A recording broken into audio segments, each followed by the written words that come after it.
Huge news as the Bears have jumped up, and while the Panthers have jumped up, the Bears have traded back and have given up the the first overall pick. They slide down to 9. They pick up a first, a second, essentially 2 firsts and 2 seconds. A first and a second this year, a first next year, and a second in 2025, along with DJ Moore. DJ Moore is a Chicago Bear. Justin Fields now has help.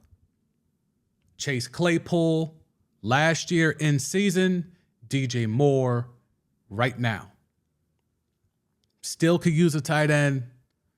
The running back, I think there could be some improvement there. I know they're high on Hubert, and Montgomery's a mainstay. Isn't he a free agent though? So I mean, there could be some wiggle room there.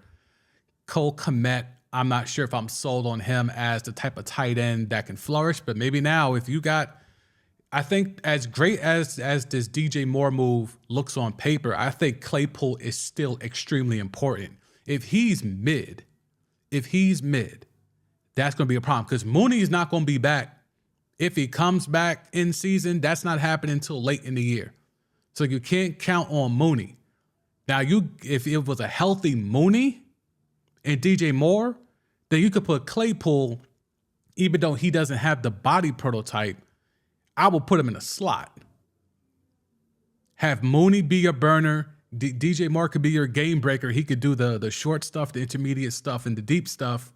You have Mooney as your deep threat, and Claypool could kind of be that, later years Anquan Bolden type, just a big body, just get open, have the big catch radius and make it happen.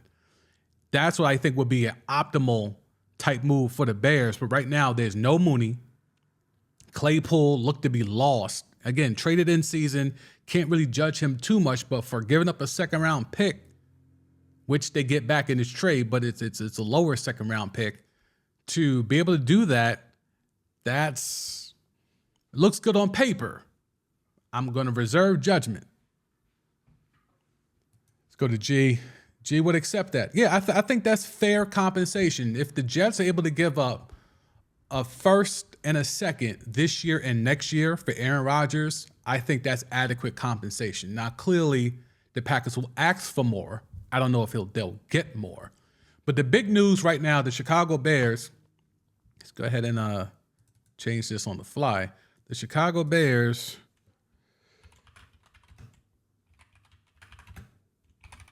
I don't know if that'll fit. Let's see if that'll fit. The Bears trade the number 1 overall pick, and they pick up DJ Moore. Now, let's get let me come on the screen here for a little bit. Let's get some DJ Moore stats and pull this up here.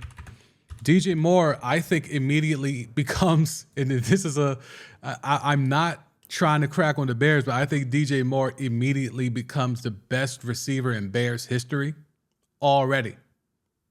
Who's the comp? Well, I guess they had Brandon Marshall for a little bit. Brandon Marshall, Marcus Robinson, Curtis Conway. All right, I guess maybe not yet. He's definitely top 5 already. DJ Moore is a top 5 Chicago Bear receiver already and hasn't even put on a uniform yet. But let's see what we're getting in DJ Moore. What you're getting in DJ Moore is someone who, when he has competent quarterback play, you see it here. Over 1,100 yards 3 straight years, almost cracked 1,200 yards. He's a deep threat. He's a deep threat. You see the catch percentage, respectable. A lot of targets. I'm of the belief you're not a number 1 receiver unless you get 10 targets a game.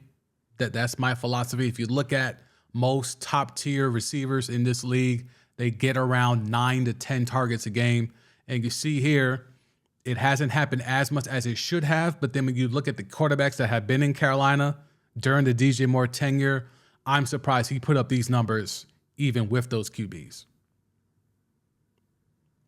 So you're looking at someone, and he's a special teams guy as well. You can use him in some punt returns as well. So he's a guy that's multifaceted. I wouldn't do any of that from the Bears. You are our number 1 receiver. Your job is just to get open for Justin Fields so he doesn't have to run for 200 yards every game. That to me is, I think, the most important thing here. When you look at the consistency, when he does have competent QB play, You see the receptions, again, 87 receptions, 93 receptions. So he's due for a big year. Every other year, he cracks 80 plus. So next year should be a huge year for DJ Moore. Now, the thing is, they're going to put a lot of bracket coverage on him if no one on that other side is doing anything.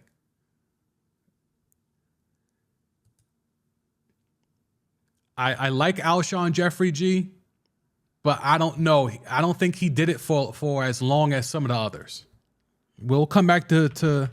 We'll come back to DJ Moore, but let's get Alshon Jeffrey up here. I don't think he did it as long. Pause.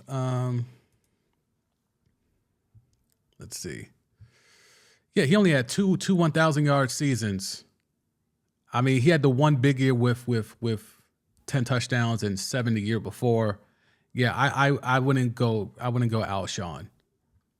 You know, that's the thing. There's so few Bears receivers. Like, that's pretty much the list.